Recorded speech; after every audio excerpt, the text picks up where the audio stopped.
Hey everyone at Kelly's Kitchen. My name is Susannah Scaroni. I'm a registered dietitian as well as a Paralympic wheelchair racer. I'm excited to be here today and to help talk a little bit about sodium. We hear a lot about sodium in mainstream news and a lot of times you'll hear it from your doctors as well. So I kind of want to talk a little bit about it and help you understand what it is, what its function is, how much of it we aim to get in our daily diet, and what some of the risks are when we consume too much. So sodium is an essential nutrient. That means that we need it in our diet and also we need it from our food. We don't make as much as we need on our own. Its very important role is helping regulate our body's fluid of water inside of us. In addition, it also helps to regulate electrolytes in our body, and a big function of it is that it's required for muscle contraction. So any type of movement, our body needs sodium in there to help move the muscle.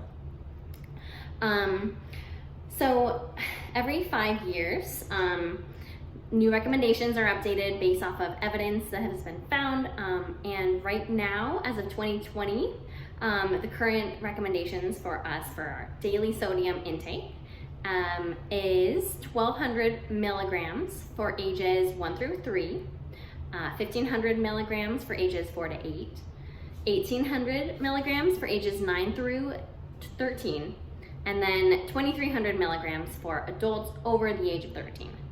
So for most of us listening to this video, we're focusing on that 2,300 milligram range.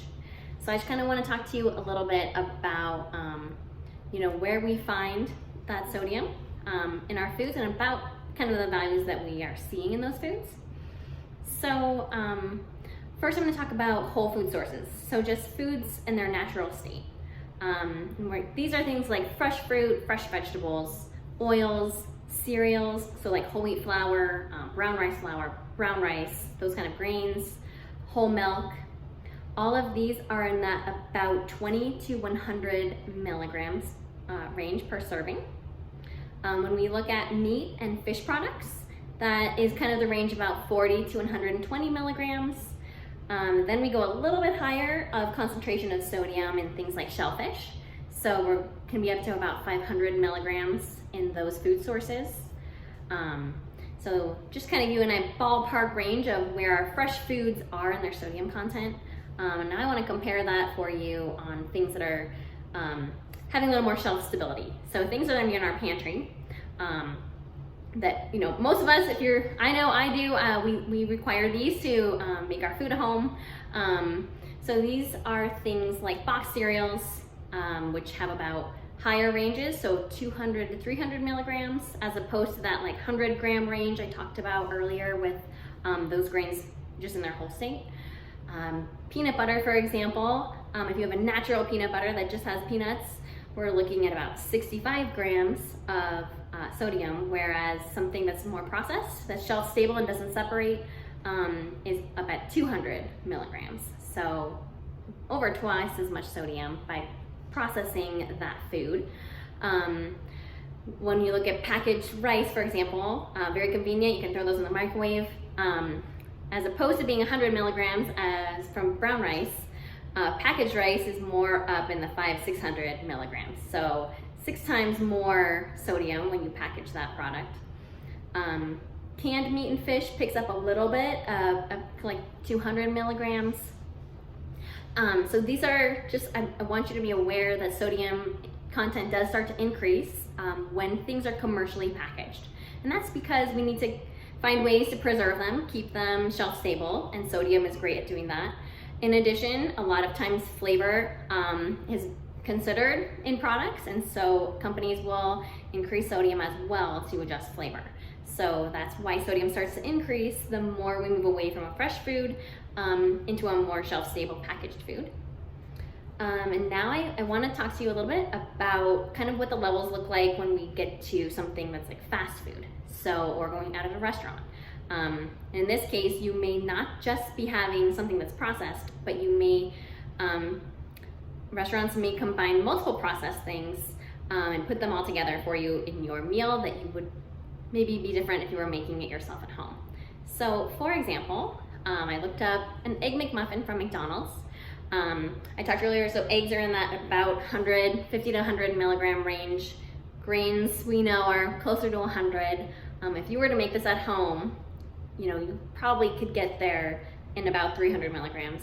When you get this at McDonald's, it's up at 770 milligrams of sodium. A Chipotle burrito bowl is over 1,000 milligrams of sodium.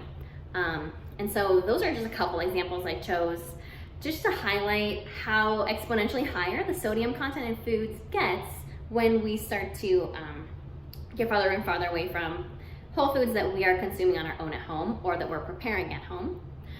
Just to give you an idea of what the values look like themselves. And why this is important is because we have a lot of evidence showing that the issues when we eat excess sodium, so that over that 2,300 milligram range regularly. So one of the things I talked about how sodium helps, fluid regulation and electrolyte regulation. What that means is when we have a lot of sodium in our blood that we've eaten in our diet, gets into the blood, it pulls water towards it. This is a very important function. It's one of the reasons we need sodium. But when we have excess of it, it increases our blood pressure. And so what that means is we have extra fluid in our veins. And what that means is it causes our heart to have to work harder to get that fluid moving around than it would. And over time, this can lead to chronic or cardiovascular disease, which we definitely want to avoid. Another issue is that sodium is regulated in our bodies by our kidneys. And so in a healthy individual, that's a great system. Our sodium is easily regulated by our kidneys.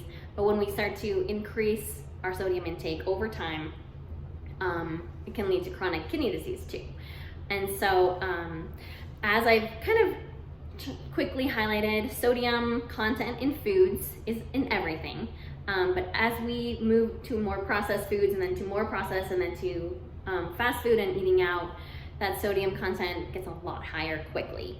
And so it's just important to be aware of. We want to make sure we're prioritizing fresh foods when we can, being aware of how much processed and how often we eat out in terms of how much sodium we're taking in.